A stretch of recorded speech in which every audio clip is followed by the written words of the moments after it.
ಸವಿಯ ರಾಶಿಯಲ್ಲಿ ಹೊನ್ನರಶ್ಮಿಯಲ್ಲಿ ಜನಿಸಿತೊಂದು ರೂಪ.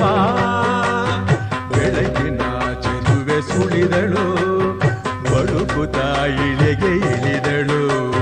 ಕುಶಯ ರಂಗಿನಲ್ಲಿ ಕೃಷಯ ನೋಟದಲ್ಲಿ ಕವಿಯ ಬಳಿಗೆ ಬಂದು ಪ್ರೇಮದ ನಯನ ತೆರೆದಳು, ಕಾವ್ಯದ ಒಳಗೆ ಕುಳಿತಳು.